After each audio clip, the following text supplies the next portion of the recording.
আরে রূপ, কি ব্যাপার এই বৈদ্যবাটিতে? কতদিন পর দেখা, কেমন আছিস? ও অনন্ত, আয় আয় আয়, এদিকে আয়। ভালো আছি, তুই কেমন আছিস? কি করছিস বলতো এখন? আর আমার কি কাজ বল, টোটো করে খালি ঘুরে বেড়ানো। যাক ওসব বাদ দে। তারপর তুই চেন্নাই থেকে কবে ফিরলি? এই তো কিছুদিন হলো এসেছি। একটা লম্বা ছুটি পেয়েছি বুঝলি। এমনিতে তো সচরাচর খুব একটা ছুটি পাওয়া হয় না, এবার অফিস থেকেই ছুটিটা অ্যালট করলো, তাই 7-5 না ভেবে একেবারে বাড়ি চলে এলাম। ভালো করেছিস। যা জাঁকিয়ে শীত পড়েছে। বাই দ্য ওয়ে, তুই এখানে এই জনমানবহীন সমাধি ক্ষেত্রের সামনে এত রাত্রে দাঁড়িয়ে কি করছিস? আসলে তুই তো আমার বোন কথাকে চিনিস। কথা? হ্যাঁ চিনি তো, কলেজে তো আমার জুনিয়র ছিল।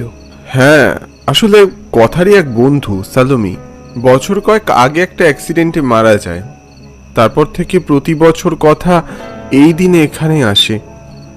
আজও তার ব্যতিক্রম হয়নি।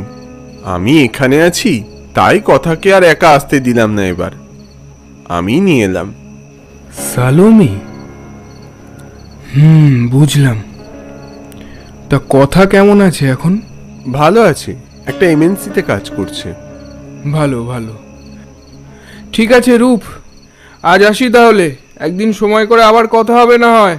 হ্যাঁ, সময় করে তাহলে বাড়িতে আসিস। যাবো যাবো। ডিসেম্বরের কুয়াশা মাখা রাত্রে অনন্ত সাইকেল চালিয়ে কুয়াশার ভিতর মিশে গেল। আমার আবার অপেক্ষার প্রহর গোনা শুরু। কখন আসবে কথা? অনেকটা রাত হয়ে গেল।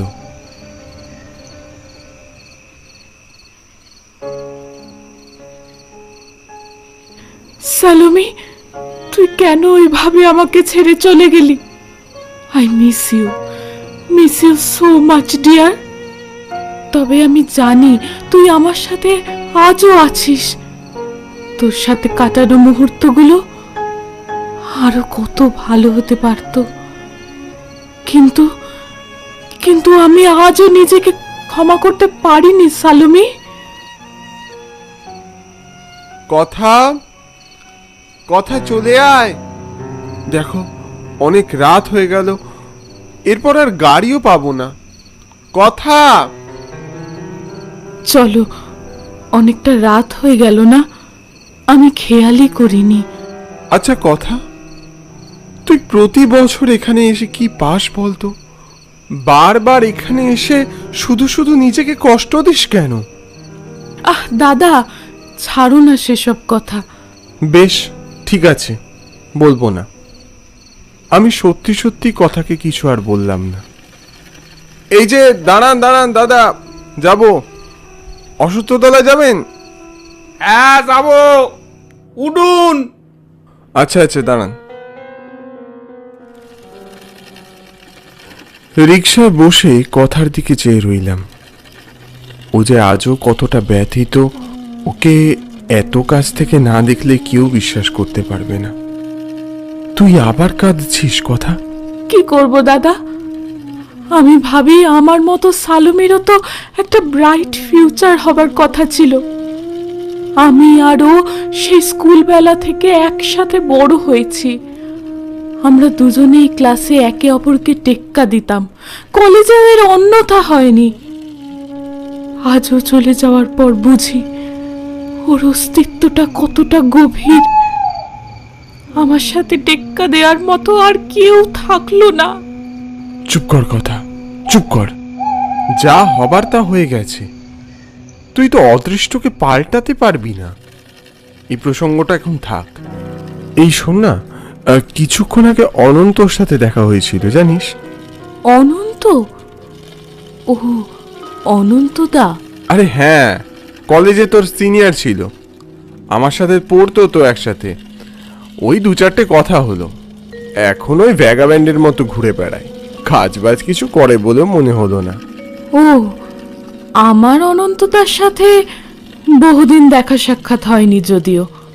তুই তো সেই সকালে অফিসে বেরোস আর রাত্রে ঘরে ঢুকিস, তুই কি করে দেখবি?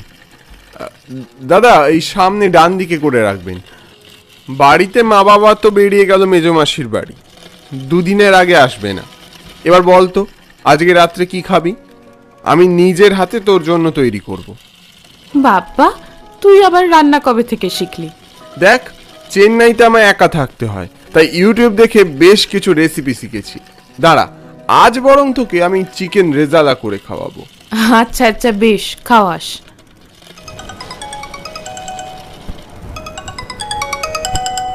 ফ্ল্যাটের নীলাঞ্জন জেঠুর ফোন, কি ব্যাপার বলতো? কি জানি, জানি না তো। ধর না। হ্যাঁ, হ্যালো। হ্যাঁ জেঠু, বলুন। হ্যাঁ, কি ব্যাপার বলুন তো? না, জানি না তো। তাই নাকি? এ তো আচ্ছা, ঠিক আছে, ঠিক আছে।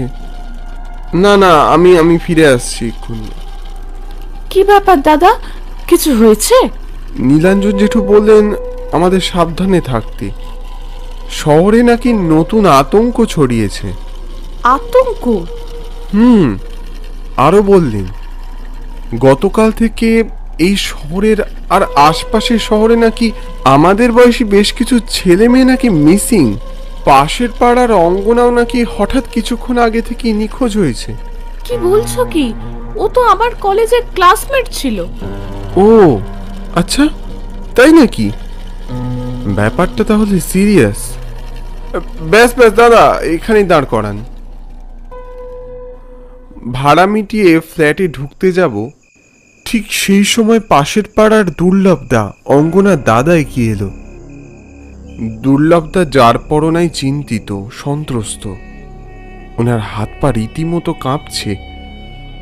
ওনার চোখ মুখ দেখে যা বুঝলাম, নীলাঞ্জন জেঠুর কথাগুলো হয়তো এতটা অবাস্তবিক নয়।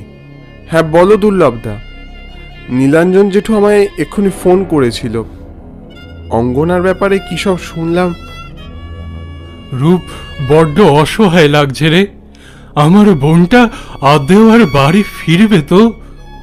প্রতিদিনের মতো আজও ও নাচ শেখাতে গিয়েছিল, বিকেলের মধ্যে ফিরে যায় সাধারণত। আজ এত রাত হচ্ছে দেখে প্রথমে ওকে ফোন করলাম, ওকে না পেয়ে তারপর আমি ওর স্কুলে ফোন করি। ওরা বলে অনেকক্ষণ আগেই ও নাকি বেরিয়ে গেছে। দুর্লভদা, এত ব্যস্ত হয়েও না, আমাকে ঠিক করে বলো তো কি হয়েছে। শান্ত হন দুর্লভদা, আপনি শান্ত হন। শান্ত কিভাবে হব বলতে পারিস? গত দুদিন ধরে আশেপাশে খবরগুলো শুনছিলাম, আমার বিশ্বাস হয়নি প্রথমে। এই শহরের বিভিন্ন জায়গায় মিসিংয়ের খবরগুলো পাচ্ছিলাম। প্রথমে সুচরিতা নামের একটি মেয়ে, তারপরে বোধিসত্ত্ব বলে নবীনপল্লীর একটি ছেলে, এরকম আরো অনেকে। ভেবেছিলাম এসব নিছকে একটা সাধারণ ব্যাপার, কিন্তু আমি ভাবতে পারিনি এটা আমার বোনের সঙ্গেও ঘটে যাবে। কি বলছেন কি দুর্লভদা? আপনি যাদের নাম করলেন তারা প্রত্যেকেই তো আমার বন্ধু ছিল কলেজে। তাই নাকি? তুই ঠিক বলছিস? একদম ঠিক বলছি, আমি ভুল হতে পারি না। যে নামগুলো দুর্লভদা বললেন ওরা প্রত্যেকেই আমার ক্লাসমেট ছিল। ও মাই গড, এটা তো অনেক বড় একটা আতঙ্কের ব্যাপার। সত্যি? মানে পুলিশ কিছু করছে না? পুলিশ অলরেডি ওদের ব্যাপারে তদন্ত শুরু করে দিয়েছে, কিন্তু 24 ঘন্টা না গেলে আমি তো কিছু বলতেও পারছি না। সত্যি কথা বলতে কি জানো, আমায় যখন আজ নীলাঞ্জন জেঠু ঘটনাটা বলল, আমি একদম প্রথমে বিশ্বাস করিনি, কিন্তু এখন তো দেখছি। আচ্ছা, আমার কাছে সুচরিতার একটা পুরনো নাম্বার আছে, আমি বরং একবার চেষ্টা করি ফোন করার। কথার হাজার চেষ্টাতেও কোনো কাজ হলো না। না, নট রেসপন্ডিং বলছে। কোনো লাভ নেই ফোন করে। আমিও তো কতবার অঙ্গনাকে ফোন করলাম, কোনো লাভ হয়নি। কি যে হচ্ছে কিচ্ছু বুঝতে পারছি না। যাগ্গে, তুমি কোনো চিন্তা করো না দুর্লভদা, দেখো ঠিক কোনো না কোনো উপায় বেরোবে। সেই আশাতেই আছি রূপ। এখন যাই তাহলে। কি করব মাথা কাজ করছে না। আজ বাদে কাল ওর বিয়ে, ওর যদি কিছু হয়ে যায় আমরা কি করব? কিচ্ছু হবে না দুর্লভদা, আমি আছি তো। কোনো দরকার পড়লে আমাকে অবশ্যই ফোন করো। দুর্লভদা চলে গেল। বাইরে শীতের পারদ চড়েছে, আর শহরের চারদিক ধোঁয়াশায় ঢেকে গেছে। এই ধোঁয়াশা কিসের? এই কোন আতঙ্কের সংকেত? রাত্রে বিশেষ খাওয়া দাওয়া হলো না। মনের মধ্যে কোথায় যেন একটা চোরা ভয় ঢুকে গেছে। এলাকার চারপাশটা কিরকম থমথমে। এর আগে কখনো এতটা নিস্তব্ধ মনে হয়নি এই এলাকাকে।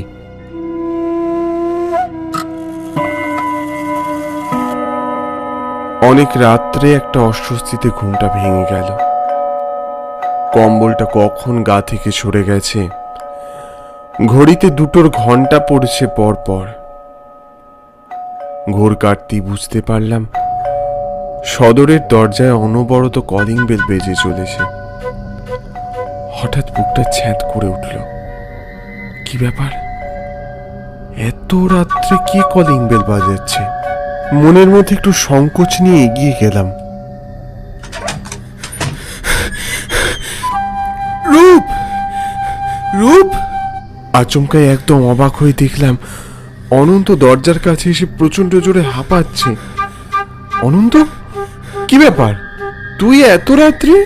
অনন্ত চোখ দুটোকে বিস্তৃত করে অস্পষ্টভাবে বলল, হারিয়ে গেছে আমার আমার ও হারিয়ে গেছে।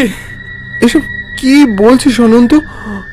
তুই তুই আগে ভিতরে আয়, বস, তারপর কথা বলবি। এবার বলতো ঠিক কি হয়েছে তোর? এত হাঁপাচ্ছিস কেন? জল খাবি? না, কিচ্ছু খাবো না। আচ্ছা অনন্ত, তোরও কি কেউ মিসিং হয়ে গেছে নাকি? মিসিং? হ্যাঁ, মিসিং তো হয়েছে। ওই জন্যই তো তোর কাছে এসেছি। ওকে আমি আর কোনোদিন পাবো না। চিরদিনের মতো হারিয়ে ফেলেছি ওকে। কি বলছিস কি? আমি তো কিছুই বুঝতে পারছি না। কয়েক সেকেন্ড পর ফের দরজা ধাক্কানোর শব্দ। আবার কে এলো এখন? দাঁড়াও অনন্ত, আমি দেখি কে এলো। কি যে হচ্ছে! এবার দরজাটা খুলতেই একটা ঝটকা লাগলো। এ কি? আমি কাকে দেখছি?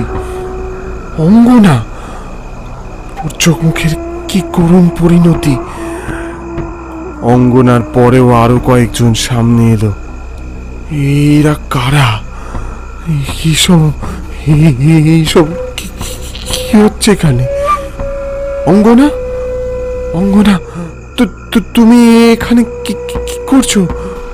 তো তোমার দাদা তোমায় খুঁজছে। অঙ্গনা একটা কথাও বললো না। দাদা, দাদা, আমার বাঁচাও, দাদা, বাঁচাও!